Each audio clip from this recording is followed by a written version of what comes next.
Allah bersumpah lagi. Walal akhiratu khairul laka minal. Ini yang hebat. Saya kemarin bikin quotes, lalu kita sebarkan. Ini sebetulnya di antara esensi surah Ad-Duha. Kata Allah, Muhammad, saya bersumpah kepadamu, yakinkan pada jiwamu, nanti saat kamu ke akhirat, suasananya akan lebih enak dibandingkan dengan sekarang.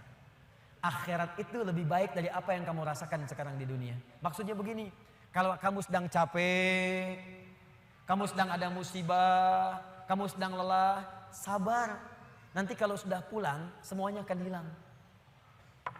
Memang dunia itu tempat capek. Karena memang tempat beramal. Sholat di dunia, kerja di dunia, puasa di dunia, baca Quran di dunia. Kenapa kita kerjakan? Supaya cari bekal untuk pulang ke akhirat. Nanti kata Allah kalau sudah pulang, semuanya akan hilang. Jadi tenang aja teman-teman. Capek cuma sebentar. Ya, capek cuma sebentar. Lelah, gak apa-apa. Namanya juga dunia. Dunia itu memang tempat capek. Kalau nggak mau capek, ya pulang.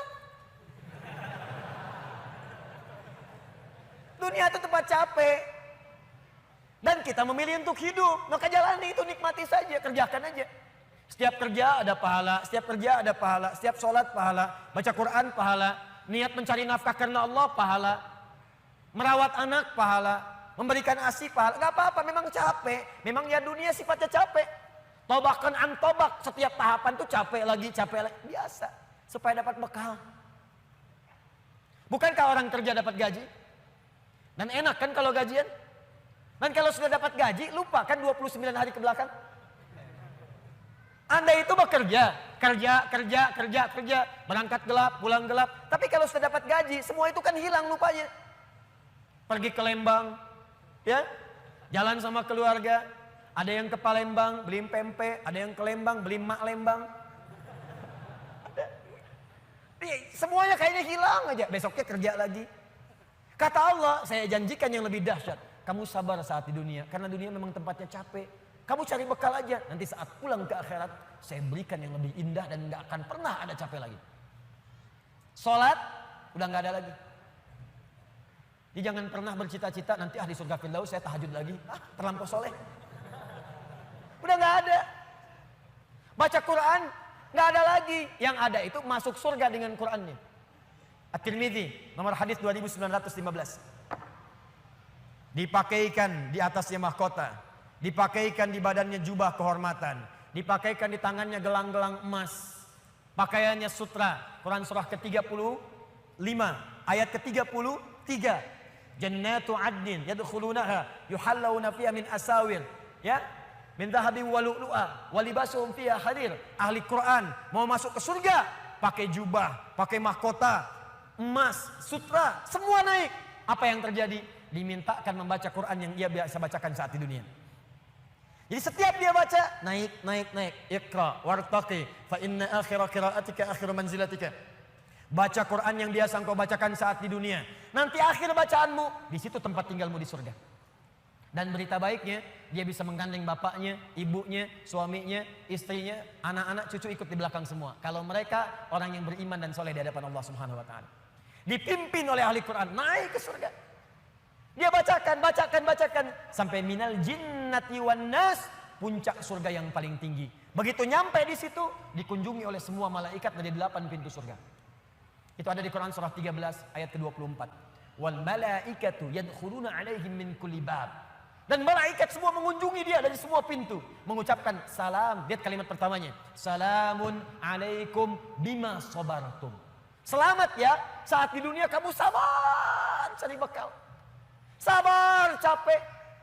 Sabar mengeja huruf dari Iqra. Sabar menghafal. Sampai ada yang mencela. Sabar. Orang lain ngejar dunia, Anda ngejar akhirat. Sabar. Orang lain cari ini, luaskan rumah, tambah mobil, tambah kendaraan. Meninggal, gak dibawa. Anda sabar. Masya Allah. Orang akhirat. Saya ngelihat ada ahli Quran tuh. Seringkali saya berhadapan dengan ahli Quran tuh dari daerah-daerah, seringkali menangis. Ada yang datang pengen setoran. Anda bisa kebayang gak suaminya, pekerja mungkin kasar, orang sebutnya kuli. Istrinya ngambilin kayu bakar. Kadang ke sawah. Anaknya bahkan ada yang masih kemudian kecil-kecil. Tapi kalau Anda berkunjung ke rumahnya, semua makanan dihidangkan yang mampu dia suguhkan. Lalu keluar kalimat, alhamdulillah, Abi kalau bekerja dapat uang banyak sekali. 500.000, sebulan 500.000, banyak sekali. Syukur. Ternyata perempuan itu sudah punya sanad hafalan Quran 7 qiraat.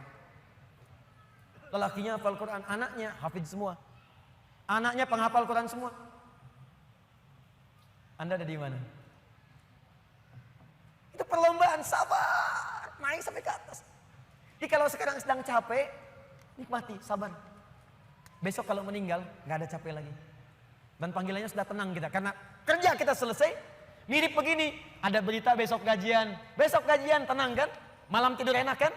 Orang yang punya bekal itu, dia sabar itu, nanti di akhir sakaratul mautnya, dia tampakkan semua hasil pekerjaannya, sampai hatinya merasa tenang. Jadi nggak terasa, tidur aja. Ya ayat Tuhan nafsul mutmainnah, ditarik, tenang, tidur aja, selesai. Tinggal dia jumpai Allah di akhirat nanti mendapatkan hasil dari apa yang dia kerjakan. Makanya kata Allah, kalau sedang sholat terasa capek, apa jawabannya?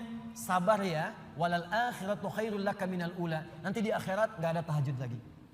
Kalau sedang menghafal Quran capek, sabar ya, nanti di akhirat gak ada menghafal lagi. Abadi sifatnya, wafat selesai hafalan itu.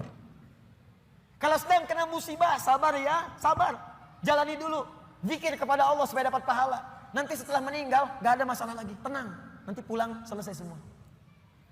Jadi kalau ini kita tanamkan dalam jiwa kita, setiap punya masalah, nanti beres kok insya Allah. Selesai kok. Memang saya jalani aja sampai waktunya saya wafat. Saya pulang, saya dapatkan semua kenikmatannya. Masya Allah. Ustadz beneran? Benar. Surganya banyak? Banyak Ustadz. Alhamdulillah. Tapi Ustadz, kalau di surga pengen ngerokok, bisa enggak? Ya kalau bisa silakan ambil apinya di neraka. Ya, nikmat. Sudah, selesai. Kemudian apa yang terjadi? Wala saufa yu'tika rabbuka fatarda. Ini yang paling dahsyat. Nanti di akhirat kata Allah, kalau kamu sabar saat di dunia sekarang, Bu, Pak, sabar tahajud, sabar merawat anak, sabar sekolahkan mereka ke pesantren, sabar talaki Al-Quran, sabar berjamaah ke masjid, Anda kerja di pemerintahan, kerja jadi pegawai, ada yang berdagang, ada yang bisnis, sabar, waktunya sholat, waktunya zakat, sabar. Nanti kata Allah, saat pulang ke akhirat, wala saufa yu'tika rabbuka fatarda. Saya akan berikan semua yang kamu inginkan sampai puas. Kaidah nikmat itu, kaidah nikmat. Semua bicara termasuk dalam Al-Quran. Selama hidup di dunia, kaidah nikmat itu gak ada yang pernah puas. Saya ulang ya, nikmat itu gak ada yang pernah puas. Contoh, punya sepeda nikmat bukan? Punya motor nikmat tidak? Punya mobil nikmat tidak? Pertanyaan saya, ketika Anda dapat sepeda, apakah merasa cukup dengan sepeda? Kalau sudah dapat sepeda, pengen apa? Sudah dapat motor, pengen apa? Sudah punya mobil, pengen apa? Pesawat. Garasi nggak punya. Nerbangin nggak bisa, masih pengen. Belum menikah, pengen apa? Menikah. Sudah menikah, pengen apa? Punya anak. Sudah punya anak, pengen apa? Pengen cucu. Semua terus, jadi nggak ada puasnya. Nikmat itu terus pengen. Nanti di akhirat, kata Allah, nanti di akhirat saya akan berikan kepadamu sampai kamu puas. Sampai Anda mengatakan, ya Allah, cukup ya Allah, puas.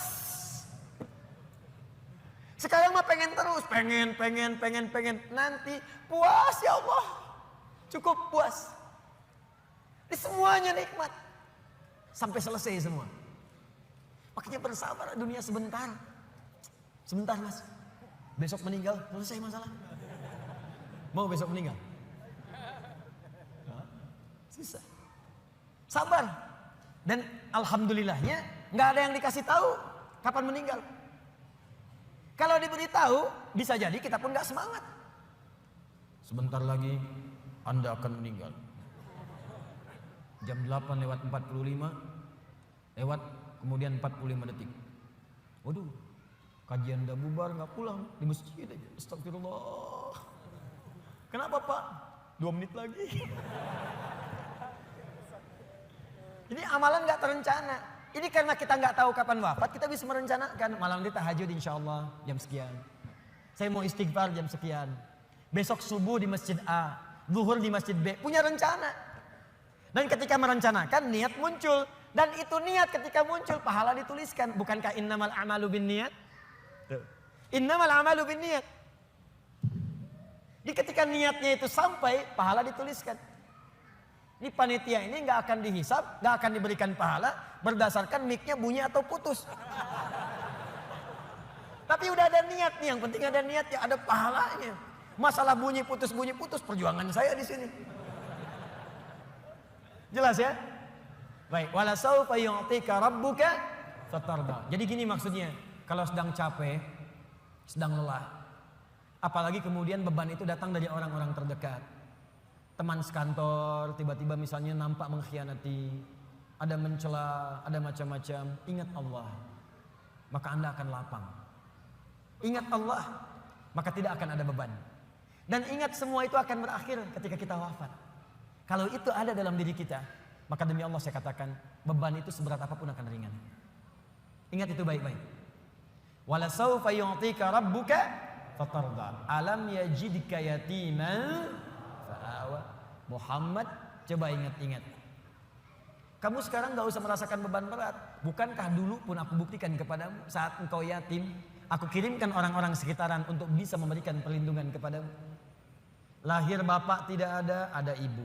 Ibu wafat usia 6 tahun, ada kakek. Kakek wafat usia kemudian Nabi Muhammad 8 tahun, ada paman. Ada semua. Ingat Muhammad SAW. Kalau sedang kamu merasakan beban, ingat senang yang dulu saya berikan. Manhaj yang ketiga. Kalau sedang merasakan kesulitan dalam masalah, kalau masalah ingin cepat diringankan oleh Allah, maka bandingkan masalah itu dengan solusi yang pernah dirasakan sebelumnya. Bandingkan persoalan yang sulit itu dengan kesenangan yang sudah dirasakan sebelumnya. Suami istri sedang punya masalah. Malam ini punya persoalan. Sampai nggak bicara. Coba duduk dulu baik-baik. Ingat masa-masa senang ke belakang.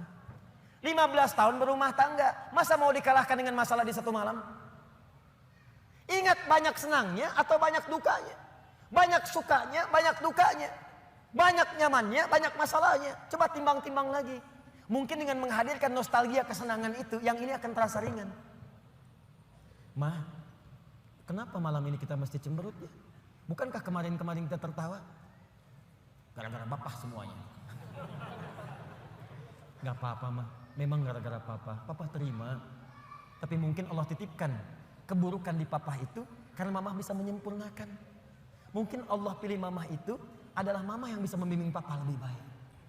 Masya Allah. Oh gitu ya Pak ya. Mama bikin status dulu ya. Jadi kalau semuanya begitu enak rasanya. Tapi memang diucapkan mudah, menjalaninya belum tentu mudah. Ustadz juga begitu. Ya, makanya jarang sekali ada ustadz ceramah bawa istrinya. Nah, jadi kalau kita punya persoalan yang kecil-kecil sekarang, ingat masa lalu. Bu, Pak. Ya maaf di kantor ada masalah. Masalahnya hari itu. Jangan langsung merasa berat. Ada proyek gak selesai dimarahin sama bos. Anda kerja sudah 10 tahun, dimarahin baru hari itu. Senangnya kan banyak, udah 9 tahun. Masa persoalan sehari mengalahkan persoalan 9 tahun yang senang ke belakang? Kan tidak lucu. Anda gagal satu ujian, 9 mata kuliah lulus semua. Masa harus meratapi diri pada yang satu itu? Selesaikan. Mungkin di situ Allah ingin berikan anugerah supaya Anda paham lebih dalam. Mungkin disitulah kepakaran Anda supaya belajar lebih dalam lagi. Diangkat kemudian karena pakar itu, di masalah itu. Saya dulu itu setiap menghadapi pelajaran-pelajaran bahasa, apalagi balaghah, macam-macam dan sebagainya itu.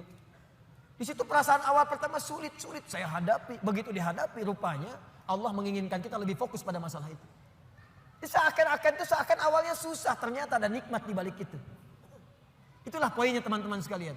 Jadi kalau Anda sedang merasakan kesulitan, ingat masa-masa lalu saat Allah memberikan banyak nikmat dalam kehidupan kita. Jelas sampai di sini? Baik.